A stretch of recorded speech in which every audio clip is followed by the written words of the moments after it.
Hello class, it's Mr. Wicklehouse, and today we are solving radical equations. So you're asking yourself, how do I do this? How do I solve these radical equations? Well, ultimately, what you're going to do is you're going to square both sides. So it's as easy as just squaring both sides. So for example here, I might have the square root of x is equal to 7, and I'm trying to solve for x. Well, in order to undo a square root, I have to square that square root, and they cancel each other out. But remember, just like with any other equation, whatever I do on one side, I have to do on the other. So if I square this, then I have to square that. So then the square root of x squared is x, and then 7 squared is 49. Now that being said, after I've solved this, which I did, this simple one, I always need to take this answer and check and make sure that it works. Because sometimes I might get some solutions that are bogus. I don't want any bogus solutions. Bogus solutions are also called extraneous solutions. And extraneous solutions are just when you get to the end and you find your answer and you plug it back in, you find out that they don't work. So if I put 49 back in here, I get the square root of 49, and I ask myself, is that equal to 7? Well, the square root of 49 is 7, and 7 equals 7, so this checks out. It is not an extraneous solution. Okay. Let's do another example, slightly more complicated this time, but not too bad.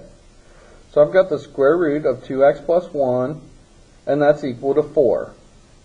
So just like this earlier one, the first one we did, I'm just going to square both sides, and I get 2x plus 1, and then 4 squared is 16.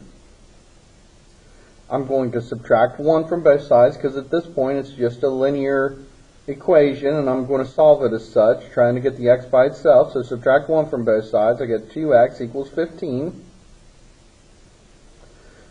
Then I divide both sides by 2, and I get x is equal to 15 over 2.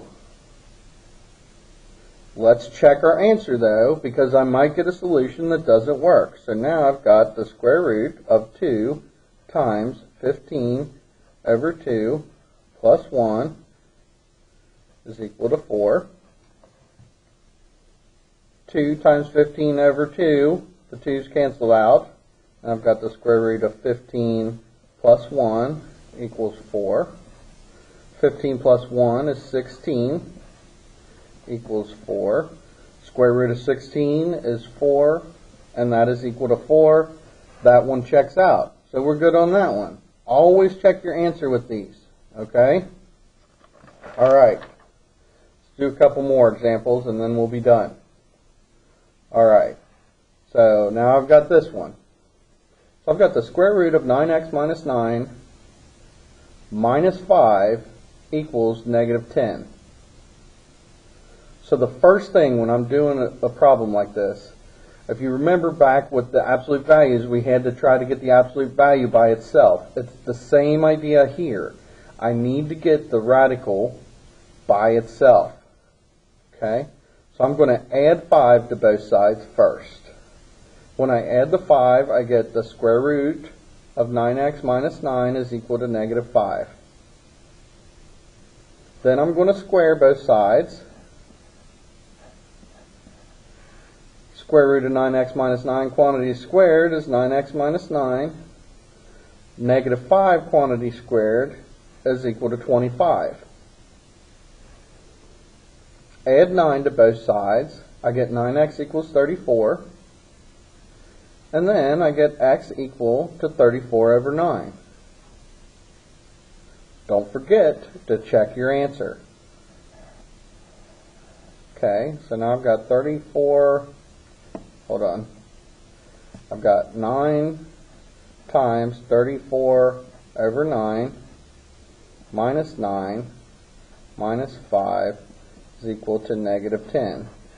Let's figure out if that's right. 9 times 34 over 9, well, The 9 is going to cancel out. We're going to get the square root of 34 minus 9 minus 5 equals negative 10.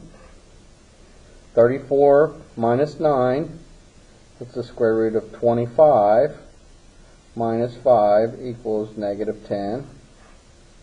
Square root of 25 is 5 minus 5 equals negative 10. 5 minus 5 is 0. Is 0 equal to negative 10? No, it is not.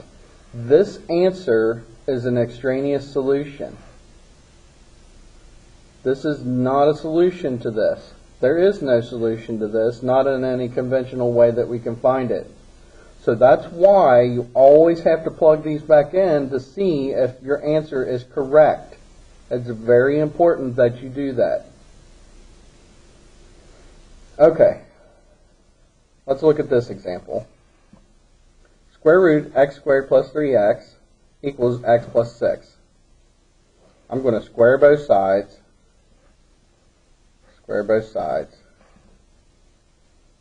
This side I get x squared plus 3x equals x plus 6 quantity squared, which remember is the same as x plus 6 times x plus 6. Then I do x times x is x squared, 6x and 6x is 12x, and 6 times 6 is 36. So now I've got x squared plus 3x equals x squared plus 12x plus 36. I'll subtract x squared from both sides, and those will go away. And I'm left with 3x equals 12x plus 36.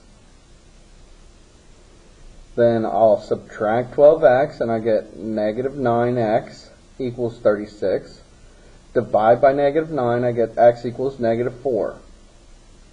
Let's check our solution here. Square root negative 4 squared plus 3 times negative 4 equals negative 4 plus 6.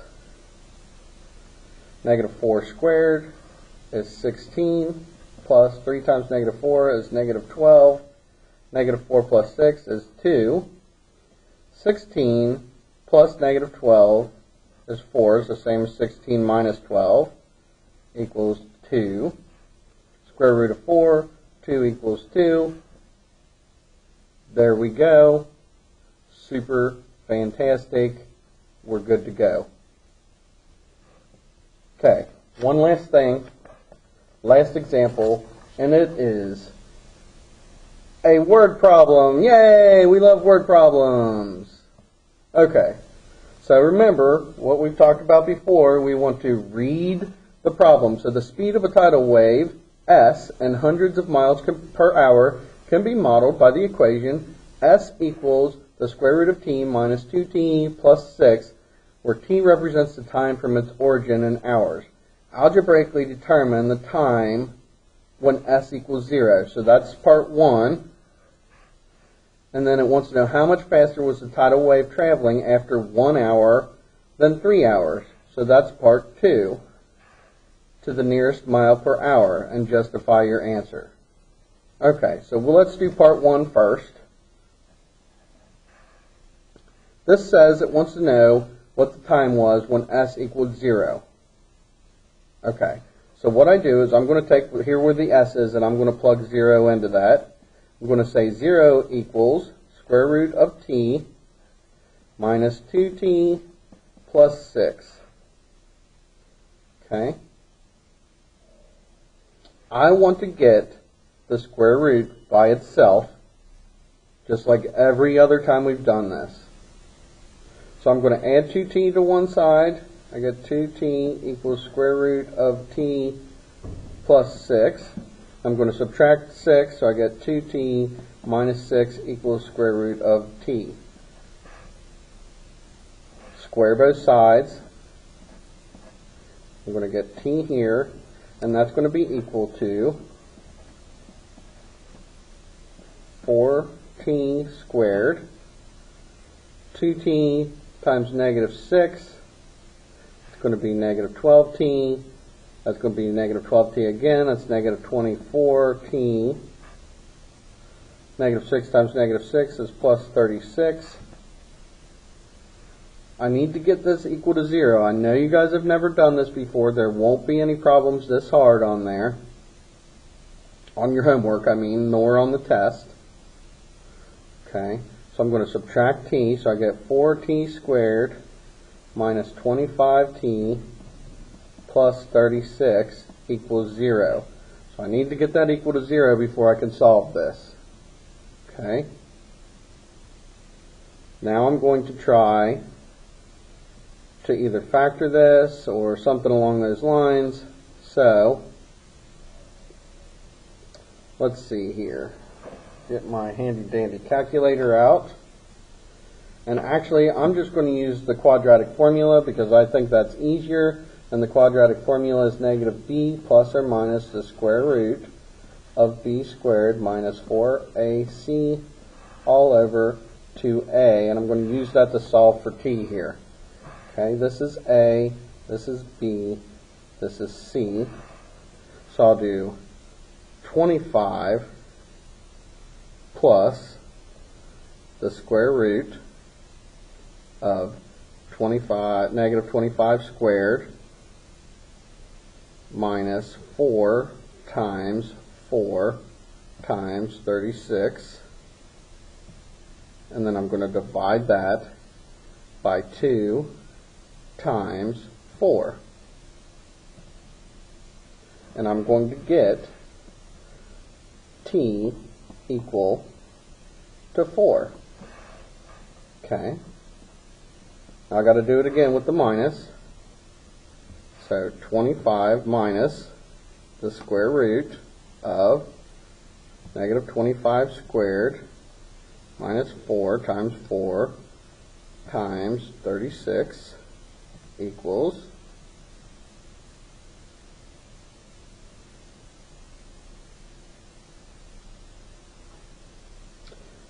divided by 2 times 4, which is 8,